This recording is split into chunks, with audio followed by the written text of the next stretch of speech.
Hi there, TotallyDubbed here, and today I'm doing a quick look at the Pixel 5.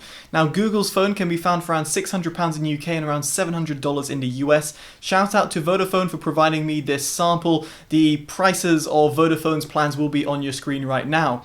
Now, in this video, we'll be looking at what's inside the box and furthermore, a little bit of benchmarks and some quick camera tests. Now, bear in mind, these are my first impressions and I've only had a few hours to play around with the phone. Now, if you do have Instagram, I'd very much appreciate a follow. It's at TotallyDubbed, and if you're interested in all electric or hybrid vehicles, do check out Totally EV. Your support would be greatly appreciated. So without further ado, let's look into the Pixel 5. So first off, let's talk about what you get inside the box. Well, you've got a USB Type-C to Type-C cable, which is relatively long, and a Type-C to Type-A adapter, and then you've got a USB Type-C wall adapter. In this case, it's the UK one, as I am in the UK, and then there's also a manual if you so wish. Now, the phone itself, let's go into a little bit of details. The dimensions of this phone will be down below as a caption, and the biggest thing over here to note is actually the build quality of the phone, because it's got an aluminium design. It's IP68 rated as well, and it also supports wireless charging, which are all fantastic things to see on a Google Pixel device. Now, in terms of the operation, there is a fingerprint sensor at the back. As far as I'm aware, there's no facial recognition. Google seem to have removed that, and the phone has a punch hole display, as in camera display, inside the display, sorry, at the top left hand side, so that's worth bearing in mind. In terms of the ports at the bottom, you've got the speakers, and you've also got the USB Type-C port for charging. I'm not sure if my camera will pick it up. It's quite hard to pick up a black device. Now here you've got the power button on and off, and you've got the volume rocker. Again, I'm not sure if my camera will pick it up, but it is definitely there. Another addition is the cameras, which are around the back. Now, they're slightly protruding, but this is actually pretty well designed because it doesn't rock when it's on a solid surface. It's probably not the best example because it's kind of like a cushiony surface, but I can guarantee you on a solid table, the phone doesn't rock around, unlike some other smartphones which have quite large protruding cameras. So that's a nice addition. Otherwise, in terms of specs, now this is all in terms of first impressions, but the phone itself has a Snapdragon 765G processor inside, and as a result, it actually feels really smooth.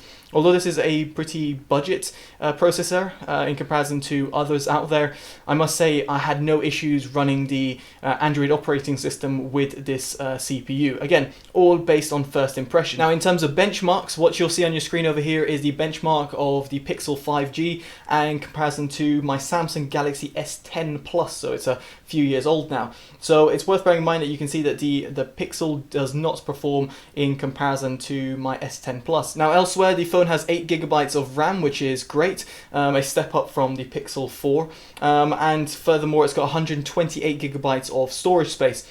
Now, that's in real world usage is around 108 to 109 GB, so something you should just be mindful of. And of course, if you have Google Photos, you can back up your photos via your phone to the cloud. Now, another thing I should mention is the screen. This is a 90 Hz display, so it's a little bit more fluid in the apps which support it, and it's a 1080p screen, or 2340 times 1080p to be specific. It's also 6 inches in sides and has got also thin bezels all the way around. I'm not sure, again, you might not see it. I can tell you from my first impression in broad daylight, the screen does get very bright and also gets very dim as well. It also has dark mode, which is built in, which is nice to see if you are going to be using the phone in, well, low light conditions. And now my first impressions on the camera. Now, the camera has a 12.2 megapixel sensor and the ultra wide is 16 megapixels.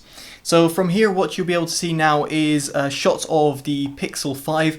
I took a picture of the Audi e-tron that I've been testing for Totally EV. Again, shout out to Totally EV. If you are interested in all electric or hybrid vehicles, do check it out. And you'll see a comparison here with the Samsung Galaxy S10 Plus. Again, taken at its full resolution and from the same sort of angles. In terms of the selfie camera, as it doesn't have a dual camera, it can't do the ultra wide, although you can zoom in, so it does give you somewhat zoomed in pictures if you do want them. And as for the video, well, I'll let you be the judge for yourselves. I'm going to roll the video right now and for you guys to see how the image stabilization is and also how the audio quality compares. Testing right now with 4K 60 FPS while walking down the road. And we've got the Samsung Galaxy S10 Plus and the Google Pixel 5G. Just walking across now the road. Just do a quick pan.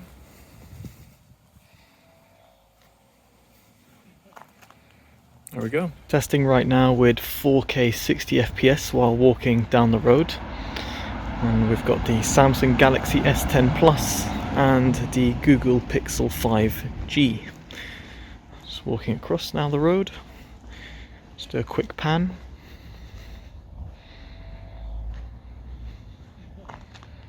There we go. Running a selfie now, and this looks really weird, but I'm testing with the main road, and so people can see me. There you go, cars. Woo! Anyway, it's a little bit of an idea of how the selfie camera performs at 1080p. Running a selfie now, and this looks really weird, but I'm testing with the main road, and so people can see me. There you go, cars. Woo! Anyway, it's a little bit of an idea of how the selfie camera performs at 1080p. Now next up is network connectivity. Now this phone has all the connectivities you can expect. It's got NFC, it's got Bluetooth, Wi-Fi, and of course it's also got 5G. It is a 5G phone after all. Now first off, what I did is on a 5 gigahertz frequency at home on my home Wi-Fi, I benchmarked the Pixel 5 in comparison to my Samsung Galaxy S10 Plus just to see if there was any speed differences. No surprise here that there were no differences between the two phones, but then as soon as I stepped outside, and my reception is not great in at least where I live near Wimbledon, you can see that the differences between the two phones are night and day. My phone was running, my Samsung Galaxy S10 shall I say, was running on 4G plus on EE's network, and the Google Pixel 5 was running on the 5G network that's provided by Vodafone. And you can see for yourselves that the speeds were, well, completely blistering, and it really did make a difference. When I was launching a YouTube video, it would launch pretty much instantaneously, whereas on my Samsung Galaxy S10 there was a little bit of buffering time. Aside from its network connectivity and camera, what are my first impressions of the phone? Well, quite honestly, I think Google have done a good job. I do feel that the lack of a 3.5mm jack is something to be said, and there's no adapter provided in the box, which is, well, quite a shame to say the least. I know Google want people to transition to wireless headphones, but yeah, still people will be using 3.5mm jack headphones or have devices to connect to that. But it's nice to see that the build quality is greatly improved over previous generations. It really does feel nice in the hand, and I like the fact that the cases that they're providing on Google Store are actually eco-friendly cases. So that's just, in my opinion, a quite nice little touch, which a lot of manufacturers don't do. So on the whole, first impressions are very positive, but I'm going to reserve my judgments for using this phone for a little while, and then give you my full-length review on it. If you do want to see that, make sure you are subscribed. Of course, like this video if you do like this first impression type of video, and of course, favorite and share it, as it always helps the channel grow. Alright guys, I've been Totally Dubbed. Take care and goodbye.